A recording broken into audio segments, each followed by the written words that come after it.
dito sa muffler niya, ito siya, may in-cap siya na silver. Ayan. Tapos matte black naman dito banda. Tapos seat guard niya is silver din.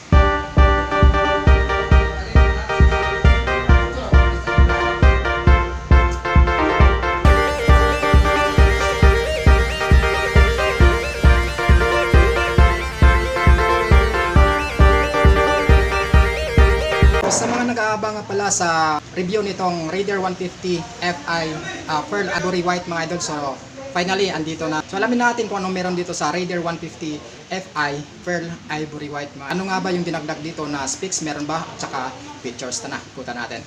Finally nasarap na natin itong si Raider 150 Fi Pearl Ivory White. So bago natin ikutan, alamin natin yung specs ng motor na to. Siyempre ito ay binubuo ng 147.3cc displacement, 4-stroke, 4 valves. Siyempre ito ay fuel injected. So napakalupit nito kasi nga ito ay liquid cooled system na ang. So meron itong 6-speed manual gearbox. Itig na sa 4 liters tank capacity ang motor na to. At ang kiniklaim dito ni Suzuki pagdating sa fuel average consumption niya is around 50 km per liter.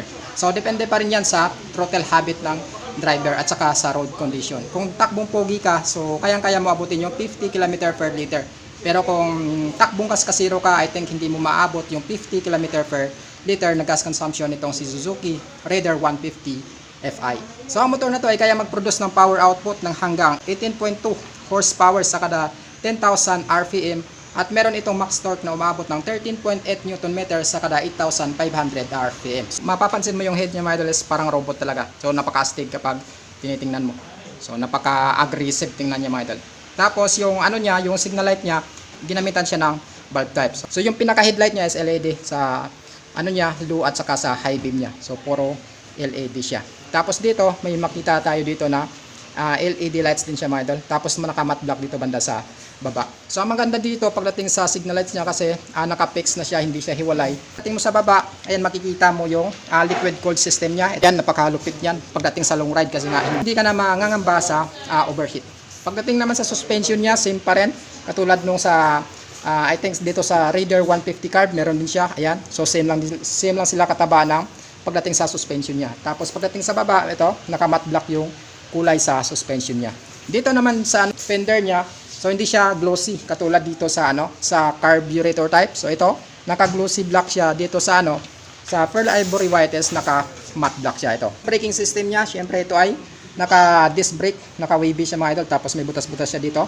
So yan, pampakapit sa preno niya mga idol. So napaka-goods ng braking system nito. So mas malupit ito mga idol kung ginawa na ito ni Suzuki na ABS version. Makakasabay na siya sa ibang 150cc na naka-upgrade ng ABS version.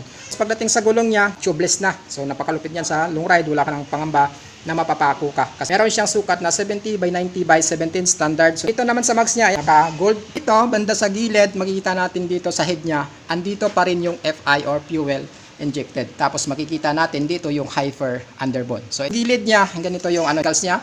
So nag-complement yung gold dito mga idols, dito sa mags niya. Tapos makikita natin dito yung Suzuki. Ayan, naka-white. Pagbaba mo, matte black na. So dito, meron siyang butas-butas. So yung butas-butas na to is good for aerodynamics o lusutan ng hangin. Para in case na pumasok yung hangin dito, na pasalubong mo, lalabas lang siya dito. So napakaganda pang top speed talaga. Dito sa banda sa ilalim, makikita natin yung pangalan ni Raider. Ayan, naka-white. Tapos dito, R150. So naka-matte lang siya mga idol. Matte black dito.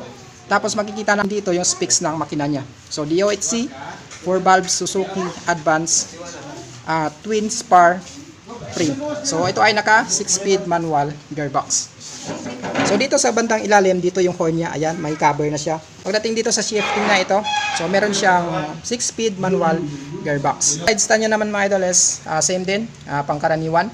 Wala siyang tinatawag na side stand kill switch. So dito makikita naman natin dito yung gold. Tapos nakikita natin dito yung liquid cooled na specs na makina.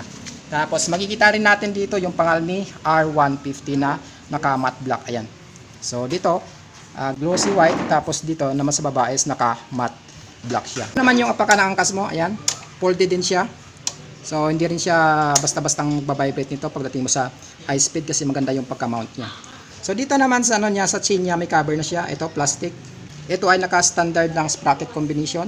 Dito sa, I think nasa 1442 ang ano nito, standard. Pagdating naman sa gulong niya sa likod is tubeless. So wala ka ng pangangamba sa long ride. Tapos meron siyang sukat na 80 by 90 by 70. Pagdating naman sa suspension niya dito sa likod ay monoshock absorber, nakakulay.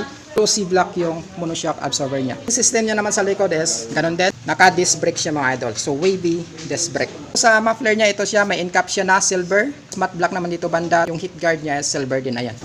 So galing dito hanggang dito, naka-silver yung ano niya, heat guard niya. So goods yan sa mga angkas mo na hindi siya basta-basta ang mapapasok. Ito naman sa gilid niya, makikita natin yung color combination na white dito, tapos naka-matte black dito na R150. So dito yung liquid cold niya. So starting system, meron siyang kick dito. So aside sa kickstart mga idol, meron din siyang electric start. So goods yan sa motor na to kasi nga hindi tinanggal yung kickstart niya. At rin yung baterya mo, so meron kang backup na kickstart. Dito naka-indicate yung Suzuki na pangalan, naka-white, matte black dito. May butas-butas dito na lusutan ng hangin or goods for aerodynamics. So makikita natin dito yung specs ng ng makina. DOHC, 4 valves, Suzuki Advanced Twin Spar frame saka 6 speed. Dito naman naka-indicate yung Raider R150. Pagdating dito sa likod niya, ito yung fender, naka-plastic. So flexible, ayan. Tapos dito makikita mo yung pangalan ni Suzuki. Tapos dito naman makikita mo yung lagayan ng plate number mo. Tapos may added siya na ilaw dito. So, meron siyang bulb type na tail light ito. Tapos yung signal light niya sa likod is same din, naka bulb type din siya. Pagdating sa grab bar niya, ito siya, naka matte black din. Pagdating naman dito sa upuan niya, ayan, sa driver sides, tapos dito sa angkas. So ano siya, hindi siya dulasin, ano siya, rough. So goods yan sa kahit anong pantalon mo na hindi siya basta-basta ang dadaos-dos. So meron naman ditong compartment siya mga idol na maliit lang, dito siya. So goods na panglagayan mo ng cellphone, mga gamit mo ng papers ng motor. So kaysa wala talaga. So suyan niya, ganito siya. So naka-shutter lock na siya. Manibela niya, so aggressive yung ano mo dito, yung dating mo sa pag-drive. Mga switches niya dito banda sa kanan ito. Meron siyang headlight na on and off ito. Yan. On and off.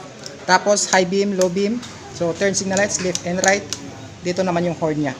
Sa kabila naman, so yung switch niya is ito electric start. So aside sa electric, meron siyang kickstart yan. Pag na-drain yung baterya mo, meron kang backup na kickstart. Sa meter panel niya, so syempre, ito ay naka-fully digital na siya mga idol. So lahat ng indicator na gusto mong makita, nandito siya. Tapos may buttons din siya dito, ito. Tapos dalawa. So kung gusto mong ibahin yung information niya dito, so dito ka lang sa buttons na to, itong dalawa. So, itong si Raider 150 Fi Pearl Ivory White is meron siyang updated price ngayong month of June 2024. 119,700. For installment mga idol, magda-down ka lang ng 9,900. Tapos sa 1 year is 11,770. Sa 2 years is 6,950. Tapos sa 3 years is 5,345. Rebates niya na 200 pesos monthly. Tapos meron niya siyang LTO registration package na free. Tapos insurance, helmet, saka jersey. Tapos na natin ikutan itong si Raider 150 Fi Pearl Ivory White. Anong masasabi nyo sa motor na to? Solid ba itong kunin ngayong 2024? Ay syempre sa mga Raider 150 users dyan na Fi or Carbman. So paki-comment na rin ng feedback nyo dito sa comment section para makatulong sa gustong kumuha ng Raider 150, mapa-Carbman yan or mapa-Fi. Doon naman sa gustong kumuha ng Raider 150 na Fi, meron silang available dito na Pearl Ivory White. So kung ito yung hanap nyo na kulay mga idol, available yan dito sa Dismart Combi Kalilangan, Bukidnon Branch. So ano pang hinihintay nyo? Baka maunahan pa kayo ng iba. So pumunta na kayo dito at mag-inquire kung paano maglabas ng motor na to. Siyempre available din dito yung carburetor type system nila mga idol, ito, yung kulay red. So bago tayo magtatapos mga idol sa ating video, siyempre shoutout natin ang lahat ng staff ng Dismart Combi Kalilangan, Bukidnon Branch.